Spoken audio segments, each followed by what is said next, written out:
Sekarang juga lagi banyak, lagi modern. Kalau anak sudah doyan main handphone, gedenya ini anak sudah pasti bakal kurang ajar sama orang tuanya. Kenapa? Karena sudah tidak lagi ada nasihat, udah nggak ada lagi petuah dari orang tua kita. Pak, Bu, saya dulu kan juga pernah jadi anak-anak. Saat mama saya nih, orang tua saya, galaknya luar biasa, Bu. Galak. SD saya jam 5 sore tuh harus mandi, udah rapi, pakai kain, pakai kopiah, jalan ke masjid. Itu dulu. Telat aja 15 menit, jam 5 belum ada di rumah, jam 5 lewat 15 menit saya ada tuh, mama udah depan pintu tuh, megang gagang sapu. Itu digebuk dari mulai betis sampai ke paha, sampai nangis masuk ke dalam kamar, nggak berhenti digebukin. Saya sampai pernah nanya sama mama nih ibu kandung apa ibu tiri sih?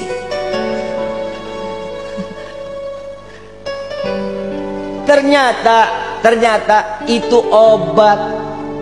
Kenapa? Yang digebuk bukan diri kita, tapi syaitan yang ada di diri kita. Berasa sekarang ternyata didikan orang tua itu nggak pernah salah. Ada salah satu sahabat Nabi SAW, saat beliau punya istri, istrinya umur kandungannya 9 bulan. Saat ini anak lahir, ini sahabat lagi nunggu Nabi SAW dalam keadaan sakratul maut, dalam keadaan naza. Sampai Nabi meninggal, ada pembantunya datang, wahai sahabatku, istrimu telah melahirkan. Setelah pemakaman Nabi, ini sahabat pulang. Begitu pulang ngelihat, istriku sudah melahirkan, sudah apa anaknya laki-laki, beri nama dia Muhammad, katanya.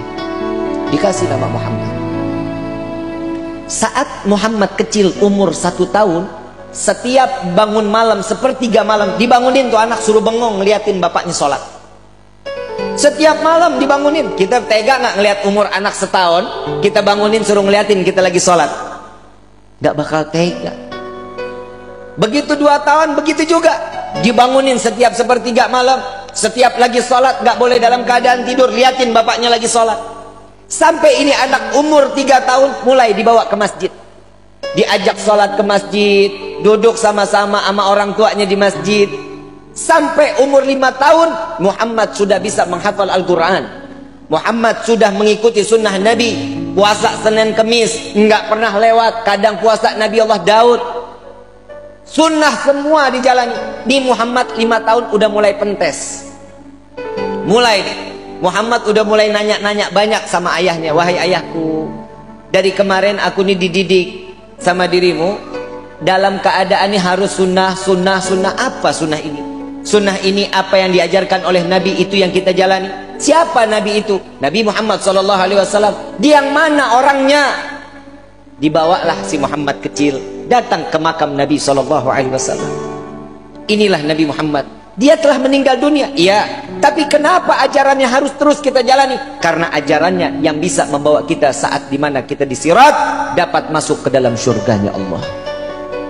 Mulai Muhammad faham, makin cinta.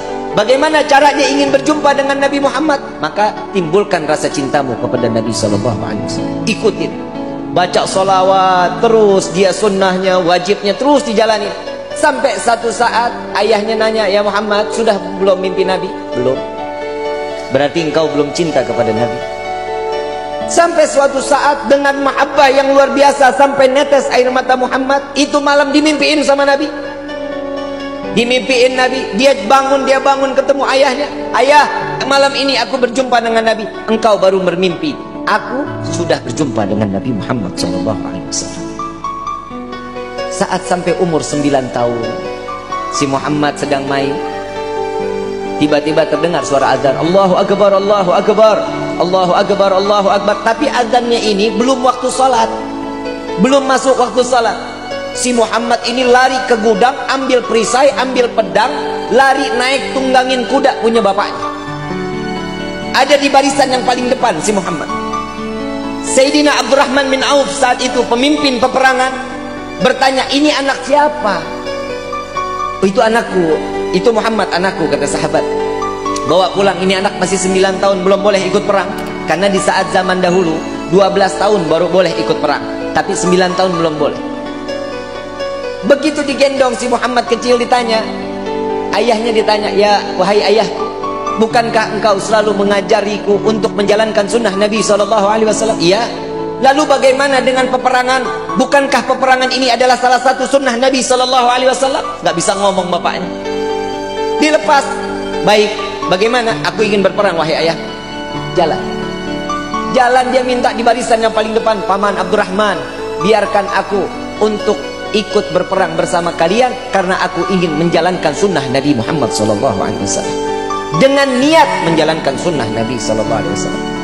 Di dalam riwayat, berkecamuklah peperangan tersebut. Muhammad dapat menebas kepala orang-orang musyrik saat itu 70 orang. Mati di tangan Muhammad, ditebas lehernya. Dan di dalam riwayat ada 120 musyrik habis dimatikan oleh Muhammad kecil. Saat setelah peperangan usai, dilihatlah mujahid-mujahid. Orang-orang yang mati syahid dibuka satu persatu. Si bapak ini lagi nungguin Muhammad mana nih, nggak datang-datang. Soalnya dia barisan paling depan dan dia berlari paling kencang, paling ke depan. Saat terakhir dia lihat Muhammad kecil, nggak taunya. Di dalam riwayat tersebut, Muhammad dalam keadaan terdapat anak panah, 180 anak panah melesat ke jasad Muhammad. Kepala sudah tinggal dengan kulitnya, kuping sudah nggak ada, tangan sudah nggak ada. Habis Muhammad, mati dalam keadaan yang cukup parah saat itu. Namun ayah dari Muhammad kecil tertawa melihat Muhammad. Sahabat bertanya, wahai sahabatku, apakah kau gila? Kau melihat sahabat engkau menangis, engkau melihat anakmu tertawa.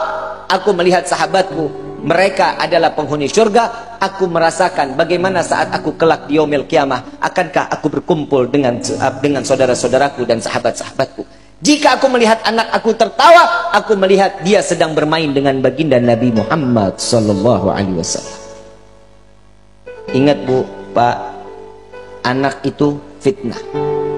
Anak fitnah dunia, anak itu fitnah akhirat. Bagaimana sepak terjang seorang anak tergantung bagaimana orang tuanya.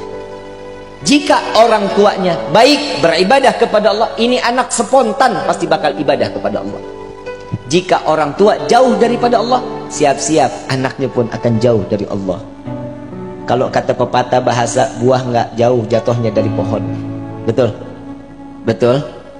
Kalau jauh berarti dia kebawa sama aliran sungai. Betul?